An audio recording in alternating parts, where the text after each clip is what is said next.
era oyinza okwekanga nga CBS erina abapresident ab'amaanyi ndowooza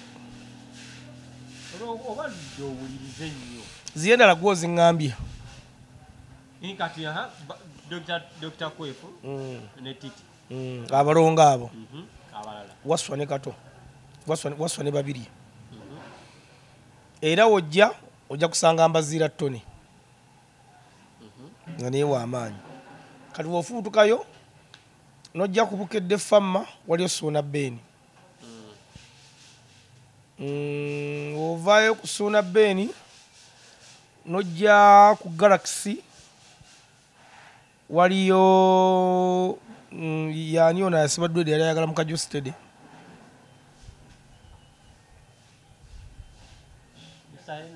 Miss Henry akyakola simanyi atumpa n'abantu naye botamanyi nti bakyakola kulezi takyakola yavaako era mulaba ku TV nze ku lediyo yavaako andi nali manyi akola ku lediyo nze ate ku TV sitera kumulaba kuba nze Galaxy ndaako puroguramu egi endaako 2 liito gyo gyabeerako neya bano abalenzi okuli akawala akaali kakwanoko kiwaleeta bagamba kali kakaziko neguwa kaleeta bakayitaani Flora namulabanga nawe okusobola okulaba namulaba kuggwe nga gw'omutembeeta yali mukozi wa kuki no ezo 2 zendabako balinako endala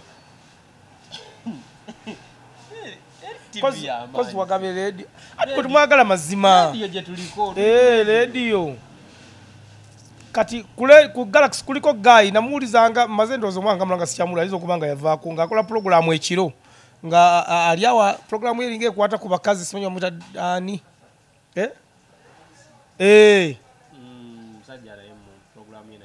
bagiyita batya laavu simanyi biki ebyo nabiwuliranga nnyo ebyo kakati wetugenda ku lediyo Simba era ndowooza omulangira Ndawusi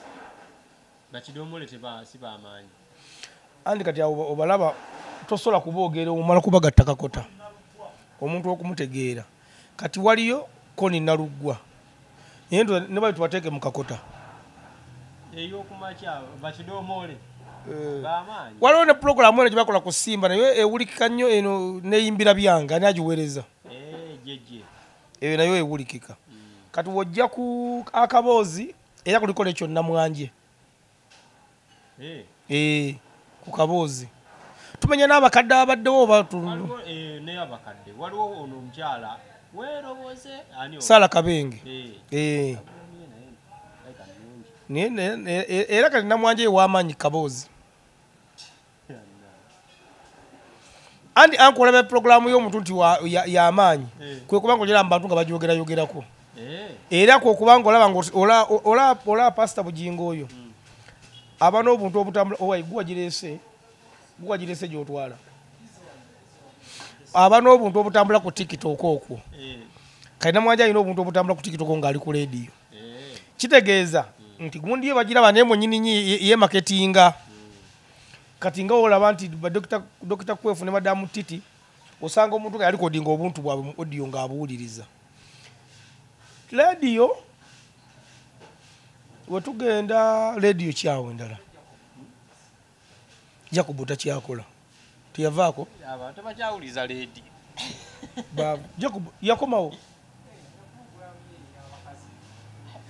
yavaako dda Dembe ate gwe oli mabega tagana kuba mpika sipaati Dembe yakomyewo naye mugiwulirize ani aliko Baale eriko n'abakozi abalala manyiko omusajja wange Baale Buule tugende ku TV ab'amaanyi ojja kunsonya sijja kumenya simanyi bakinakuyisiza bubi TV tuzireke naye mwina mulangira kamulangira bakawuliriza kaira puroguramu yako gikakoleyo nga katuddewe kati bagira twogere puroguramu yako nungi atubagira nze ngira balina okugitemaatema nungi kati ate mmwe puroguramu eyo gye mukala abasatu nagwe basingako amaanyi Yola ngaye TV tuzireke zijja nyiza abantu. Anti nze omuntu anyiga nandodo wange talina TV nti agenda kungobako. Nandodo wange mukyala mulokole. Talina TV kwakola kati tagenda kumpa mirimu. Tolowooza nti nno senga CBS eno bwekyusaamu nereetamu ku misaayi emito ne tuyingirawo wali eri eyinza obeera okukyusa. Era programu eyo giraba yali etagadde madamu Titi ng'akyagiriko bwomu ng'ekyaganye kati kwefu yajja abantu bano kona yogera nabo bombiri ne bakwatagana. Titi oyo gwolaba si mwangu, Katonda yabikola si mwangu.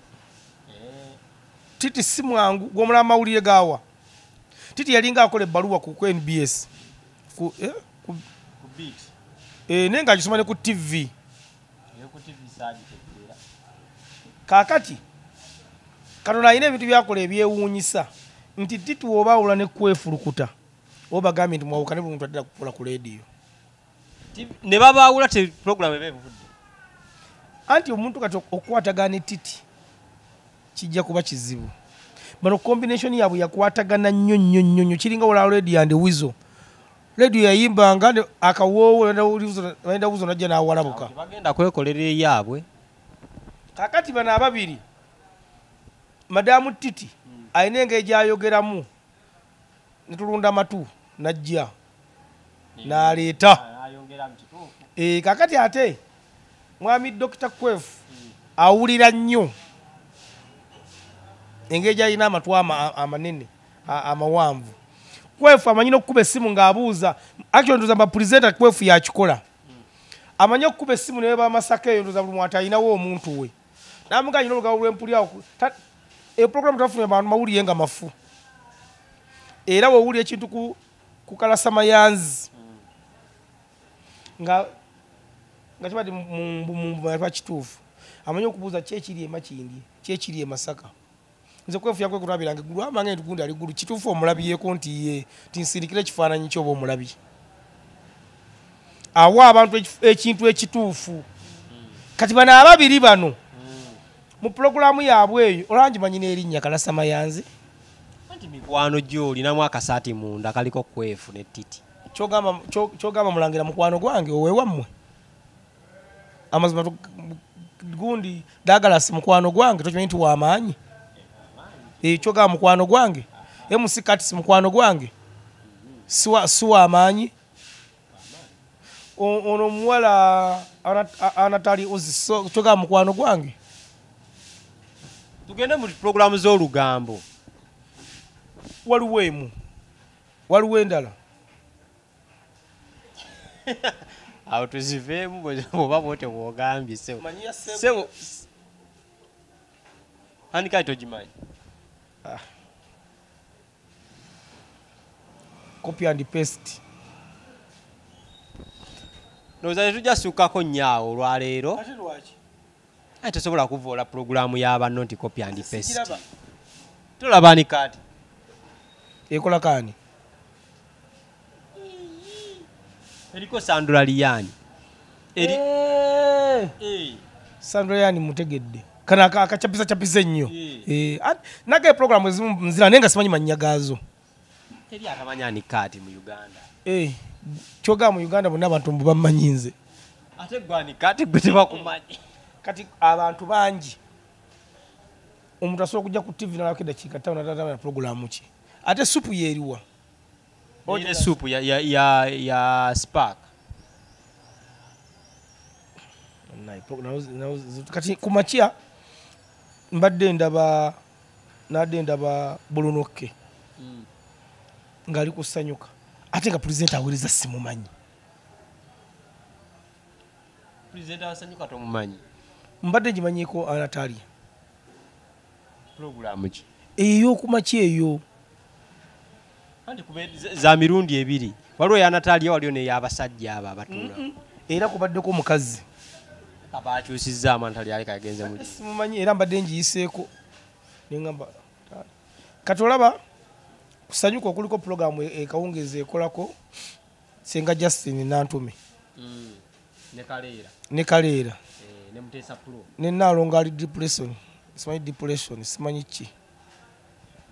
tutuvuula abantu Nalongo alina ka pressure alina akazito Nalongo Charles before yali bayawukana Nalongo wenda bapostinga kuba ne mukwegatanze tebaŋŋamba ninze Nalongo ndapostinga ebifaananyi by'abasajja abalala kati osobola okupostinga mukazi omulala ng'olina omukazi eka nze kindeeta okulowooza nti bayawukana Nalongo yabipostinga ku peegi ye era ne ku TV balaga omuvubuka namuyiba n'akayimba saha programu eyo bagiyita ekipumpuni kanayo mbadde simanyi linnya lyayo aga Katonda mu ggulu kati abo nabo webagatta mu kakota kaabwe b'amaanyi kati waliwo eyamukwano gwafuuna atategeera ono omukazi gwe yapositinga ennaku ezo TVCM basebo tebanyawo tuyinza obutasukkako awo olw'ensonga z'ebyokweri tosobola kugamba pulezenta mulamba ku TV nti tategeera kigwo kyogedde ogambye eyamunnaffe atategeera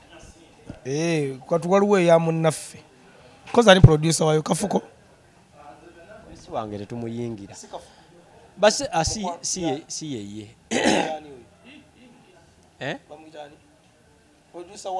Badiru ye producer we kati sigwe manyi ndowooza kakati ne Makono omulaba agenda kukola ennyambi ekisirusiru byakola era kiprogulamu kyantu bakiraba naye era abagiraba era beebo abawagizi be programu si y'amaanyi ku bawagizi be ku audience ye y'amaanyi era n'abagikyalamu era beebo ne bakuyita togendayo ayitika naawe sekati mbanywedde ki kati ahanga agenda kumubuuza ki kuba asobola okumukuba empinzi tosobola anti Makono ekisooka kya byonna tabuzanko kibuuzo ky'amagezi ekyokubiri Makono akyaza abantu b'amanyi waba alina by'amanyi nga alina by'amanyi kati nze amanyiiko ki